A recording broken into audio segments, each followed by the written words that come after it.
ಕಾಂಗ್ರೆಸ್ನ ಸರ್ಕಾರ ಯಾವ ರೀತಿ ಅಧಿಕಾರ ದುರುಪಯೋಗ ಪಡಿಸ್ಕೊಳ್ತಾ ಇದೆ ಅನ್ನೋದಕ್ಕೆ ಹೊಸ ಒಂದು ನಿದರ್ಶನ ಚಿಕ್ಕಬಳ್ಳಾಪುರ ನಗರಸಭಾ ಚುನಾವಣೆ.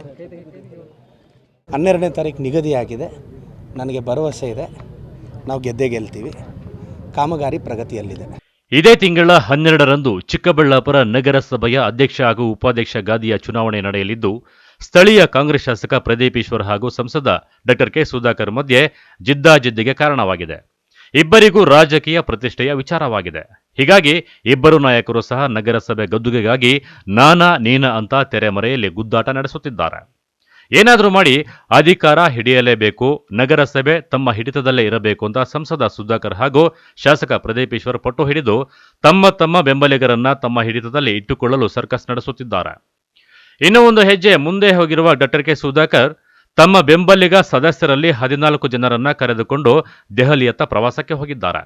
ಪ್ರವಾಸಕ್ಕೆ ಹೋಗುವುದಕ್ಕೂ ಮುನ್ನ ಎಂಎಂಟಿವಿ ಜೊತೆ ಮಾತನಾಡಿದ ಡಾ ಕೆ ಸುಧಾಕರ್, ಕಾಂಗ್ರೆಸ್ನವರು ನಗರಸಭೆ ಅಧಿಕಾರ ಹಿಡಿಯಲು ವಾಮ ಮಾರ್ಗದ ಮೂಲಕ ಯತ್ನಿಸುತ್ತಿದ್ದು, ಚಿಕ್ಕಬಳ್ಳಾಪುರಕ್ಕೆ ಸಂಬಂಧ ಇಲ್ಲದ 5 ಜನ ಎಂಎಲ್ಸಿಗಳನ್ನು ಮತದಾರರನ್ನಾಗಿ ಮಾಡುವುದರ ಮೂಲಕ ಅಧಿಕಾರ ದುರ್ಬಳಕೆ ಮಾಡಿದ್ದಾರೆ ಎಂದು ಆಕ್ರೋಶ ವ್ಯಕ್ತಪಡಿಸಿದರು.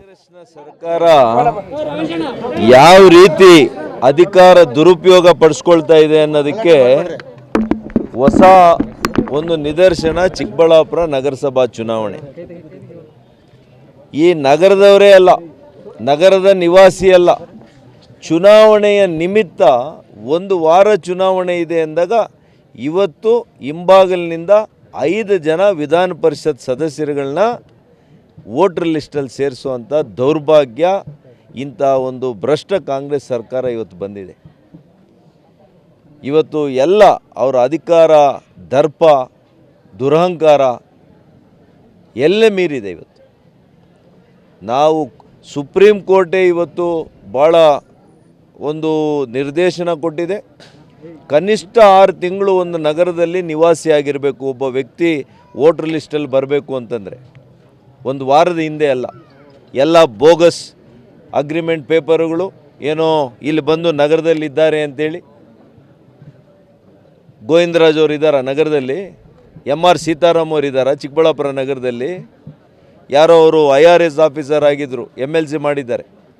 ಅವರೊಬ್ಬರನ್ನ UB ವೆಂಕಟೇಶು ಇವರೆಲ್ಲ ಚಿಕ್ಕಬಳ್ಳಾಪುರ ನಗರದಲ್ಲಿದ್ದಾರ. 5 ಜನನ್ನ ಅನಧಿಕೃತವಾಗಿ ಸೇರ್ಪಡೆ ಮಾಡಿದ್ದಾರೆ.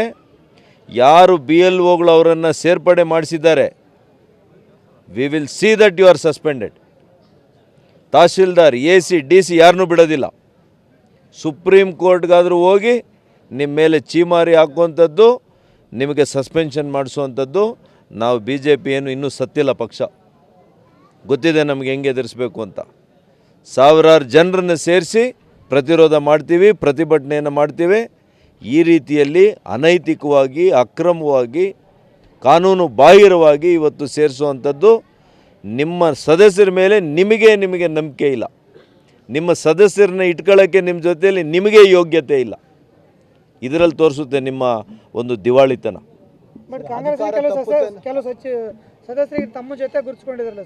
ಅವ್ರಿಗೆ ಯೋಗ್ಯತೆ ಇರಬೇಕಲ್ಲ ಇಟ್ಕೊಳ್ಳೋಕ್ಕೆ. ಕಾಂಗ್ರೆಸ್ ಪಕ್ಷಕ್ಕೆ ಅವರು ಸದಸ್ಯರನ್ನ ಇಟ್ಕೊಳ್ಳೋದಕ್ಕೆ ಅವ್ರ ಜೊತೆಯಲ್ಲಿ ಅವ್ರೇನು ಮಾಡಿದ್ದಾರೆ? ಅವ್ರಿಗೆ ಏನಾದರೂ ಅವ್ರಿಗೆ ಒಳ್ಳೇದು ಮಾಡಿದರೆ ತಾನೇ ಅವ್ರ ಜೊತೆಯಲ್ಲಿರೋದು. ಯಾರು ಒಳ್ಳೇದು ಮಾಡ್ತಾರೆ, ಯಾರ ಮೇಲೆ ವಿಶ್ವಾಸ ಇದೆ, ಆತ್ಮಸಾಕ್ಷಿಗೆ ಅನುಗುಣವಾಗಿ ಮತ ಕೊಡಬೇಕು ಅಂತ ನಮ್ಮ ಜೊತೆಯಲ್ಲಿದ್ದಾರೆ. ಅಧಿಕಾರ ತಪ್ಪುತ್ತೆ ಅನ್ನೋ ಆತಂಕದಿಂದ ಈ ರೀತಿ ಅಡ್ಡದಾರಿ ಹಿಡಿತಿದ್ದಾರೆ. ಆತಂಕ ಅಲ್ಲ, ಆತಂಕ ನಿಶ್ಚಿತ, ಸೋಲೋದು ನಿಶ್ಚಿತ. ಇನ್ನು ಇತ್ತ ಶಾಸಕ ಪ್ರದೀಪ್ ಈಶ್ವರ್ ಸಹ ಸ್ಥಳೀಯ ನಗರಸಭೆ ಅಧ್ಯಕ್ಷ ಉಪಾಧ್ಯಕ್ಷರ ಚುನಾವಣೆಯನ್ನು ಪ್ರತಿಷ್ಠೆಯಾಗಿ ತೆಗೆದುಕೊಂಡಿದ್ದು, ಏನಾದರೂ ಆಗಲಿ ಕಾಂಗ್ರೆಸ್ ಪಕ್ಷವೇ ನಗರಸಭೆಯಲ್ಲಿ ಅಧಿಕಾರಕ್ಕೆ ಬರಬೇಕು ಅಂತ ಶತ ಪ್ರಯತ್ನ ಮಾಡ್ತಿದ್ದಾರೆ. ಕಾಂಗ್ರೆಸ್ ಬೆಂಬಲಿತ ಸದಸ್ಯರು ವಾಮ ಮಾರ್ಗದ ಮೂಲಕ ಬಿಜೆಪಿ ಬೆಂಬಲಿತ ಅಭ್ಯರ್ಥಿಗಳಿಗೆ ಮತ ನೀಡಿದರೆ ಕಾನೂನು ಕ್ರಮ ಎದುರಿಸಬೇಕಾಗುತ್ತೆ. ಕುದುರೆ ವ್ಯಾಪಾರಕ್ಕೆ ಮನ ಸೋಲಬೇಡಿ ಎಂದು ಒತ್ತಡದ ತಂತ್ರ ಅನುಸರಿಸಿದ್ದಾರೆ. 12ನೇ ತಾರೀಕು ನಿಗದಿಯಾಗಿದೆ. ನನಗೆ ಭರವಸೆ ಇದೆ, ನಾವು ಗೆದ್ದೇ ಗೆಲ್ತೀವಿ. ಕಾಮಗಾರಿ ಪ್ರಗತಿಯಲ್ಲಿದೆ. ಸರ್, ಈಗ ಯಾವಾಗಲೂ ಚಿಕ್ಕಬಳ್ಳಾಪುರ ನಗರಸಭೆ ಅಧ್ಯಕ್ಷರ ಉಪಾಧ್ಯಕ್ಷರ ಆಯ್ಕೆ ವಿಚಾರದಲ್ಲಿ ಕುದುರೆ ವ್ಯಾಪಾರ ನಡೆಯುತ್ತೆ, ಅಕ್ರಮಗಳು ನಡೆಯುತ್ತೆ, ಏನು ಹೇಳ್ತೀರಿ? ನಾನು ಈ ಬಾರಿ ಚುನಾವಣೆ ನಮಗೆ ಪಕ್ಷದ ಸಿದ್ಧಾಂತ ಮುಖ್ಯ. ನಾನು ಕುದುರೆ ವ್ಯಾಪಾರ ಯಾವುದೇ ಕಾರಣಕ್ಕೆ ಮಾಡಲ್ಲ. ನಮಗೆ ಈ ಬಾರಿ 12 ತಿಂಗಳಕ್ಕೆ ನಮಗೆ ಸ್ಥಾನ ಸಿಗದೇ ಇದ್ದರೂ ಪರವಾಗಿಲ್ಲ. ಪಕ್ಷ ಸಿದ್ಧಾಂತ ಉಳಿಬೇಕು. ನಾವು ನೆಕ್ಸ್ಟ್ ಎಲೆಕ್ಷನ್ಗೆ ಪ್ರಿಪೇರ್ ಆಗ್ತೀವಿ 12 ತಿಂಗಳಾದಮೇಲೆ. ಈ ಸಲ ಪಕ್ಷ ನಿಷ್ಠೆಯಿಂದ ವೋಟ್ ಹಾಕ್ತಾರೆ, ನನಗೆ ಭರವಸೆ ಇದೆ, ನಾವು ಗೆಲ್ತೀವಿ. ಸರಿ, ಕಾಂಗ್ರೆಸ್ಸಲ್ಲಿ ಯಾರೆಲ್ಲ ಆಕಾಂಕ್ಷಿಗಳಿದ್ದಾರೆ ಮತ್ತು ಎಷ್ಟು ಜನ ಸಂಪರ್ಕ ಇದ್ದಾರೆ? ಕಾಂಗ್ರೆಸ್ಸಲ್ಲಿ ಒಂದು 3-4 ಜನ ಆಕಾಂಕ್ಷಿಗಳಿದ್ದಾರೆ. ಅಷ್ಟು ಜನ ಕೇಳಿದ್ದಾರೆ. ಫೈನಲಿ ನಮ್ಮ ಉಸ್ತುವಾರಿ ಸಚಿವರು, ನಮ್ಮ ಪಕ್ಷದ ಹೈಕಮಾಂಡ್ ಯಾರನ್ನ ಆಯ್ಕೆ ಮಾಡುತ್ತೋ, ಯಾಕೆಂದರೆ ನಾನೊಬ್ಬನು ಏಕಾಭಿಪ್ರಾಯ ತಗೊಳಕ್ಕಾಗಲ್ಲ. ನಮ್ಮೆಲ್ಲ ಮುಖಂಡರಿದ್ದಾರೆ, ನಮ್ಮ ಬಚ್ಚೇಗೌಡ ಸಾಹೇಬ್ರಿದ್ದಾರೆ, ನಮ್ಮ ಹಿರಿಯರು, ನಮ್ಮ ರವಣ್ಣವರಿದ್ದಾರೆ, ಪ್ರಕಾಶ್ ಅಣ್ಣವರಿದ್ದಾರೆ, ನಮ್ಮ ಮುನೇಗೌಡ ಸರು, ನಮ್ಮ ಟೀಮ್ ಸುಧಾ ಅಣ್ಣ, ಇವರೆಲ್ಲ ಒಂದು ಟೀಮ್ ಇದೆ. ಎಲ್ಲರೂ ನಮ್ಮ ವೆಂಕಟಣ್ಣ ಎಲ್ಲ ಅಭಿಪ್ರಾಯ ತಗೊಂಡು ಮುಂದುವರಿತೀವಿ. ಸರಿ, ಬಯಲಿಗೆ ಎಳೆಯೋ ಟೈಮ್ ಬರುತ್ತೆ, ಸ್ವಲ್ಪ ಟೈಮ್ ಕೊಡಿ. ಈಗ ನಾನು ಹೇಳೋದು, ಈಗ ನೀವು ತಪ್ಪು ಮಾಡಿದರೆ ನಾನೊಬ್ಬರ ಬಗ್ಗೆ ಅಂತ ಹೇಳಲ್ಲ. ಕ್ರ್ಯಾಶ್ ಔಟ್ ಮಾಡಿದ್ರು, ಪಕ್ಷದಲ್ಲಿ ಗೆದ್ದು ಯಾಕೆ ಮಾಡಿದ್ರು? ಕಳ್ಳೆ ಬೀಜ ಒಂದು 1/4 kg ಕಳ್ಳೆ ಬೀಜಾಗ ಮಾಡಿದ್ರೆ ಕ್ರ್ಯಾಶ್ ಔಟು. 25 ಗ್ರಾಮ್ ಕಳ್ಳೆ ಬೀಜಾಗೆಲ್ಲ ಮಾಡಿದ್ದು, ಕ್ರ್ಯಾಶ್ ಔಟ್ ಯಾಕೆ ಮಾಡಿದ್ರಂತೆ? ಅದು ಅವರು ಪ್ರಶ್ನೆ ಮಾಡ್ಕೋಬೇಕು. ನಾನು ಹೇಳಿದ್ದು ಕ್ರ್ಯಾಶ್ ಔಟ್ ಮಾಡಿರೋರು ಕೆಲವರು ಭ್ರಷ್ಟರೇ. ನಾನು ಆ ಹೇಳಿಕೆನೆಲ್ಲ ಹಿಂದೆ ಪಡೆಯಲ್ಲ. ಸ್ಟ್ರೈಟ್ ಪಾಲಿಟಿಕ್ಸ್, ಬ್ಯಾಲೆನ್ಸಿಂಗ್ ಎಲ್ಲ ಇಲ್ಲ ನಮಗೆ. ತಪ್ಪು ಮಾಡಿದ್ದೆ ತಪ್ಪೇ ಸರ್, ಅದನ್ನೆಲ್ಲ ಒಂದು ಫೈಂಡ್ ಆಚೆ ಬರುತ್ತೆ, ತಲೆಗೆಡಿಸ್ಕೋಬೇಡಿ.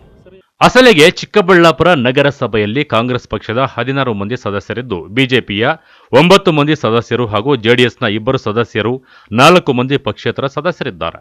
ಆದರೆ ಇಲ್ಲಿ ಪಕ್ಷಕ್ಕಿಂತ ವ್ಯಕ್ತಿ ಮತ್ತು ಹಣ ಎರಡೂ ಮುಖ್ಯ ಎನ್ನಲಾಗುತ್ತಿದ್ದು, ಅಂತಿಮವಾಗಿ ಯಾವ ಸದಸ್ಯರು ಯಾರ್ಯಾರ ಪಾಲಾಗಲಿದ್ದಾರೆ, ಸಂಸದರು ಹಾಗೂ ಶಾಸಕರ ರಾಜಕೀಯ ಪ್ರತಿಷ್ಠೆಯ ಮಧ್ಯೆ ಅಧ್ಯಕ್ಷ ಉಪಾಧ್ಯಕ್ಷ ಸ್ಥಾನಗಳು ಯಾರ ಪಾಲಾಗಲಿವೆ ಕಾದು ನೋಡಬೇಕು.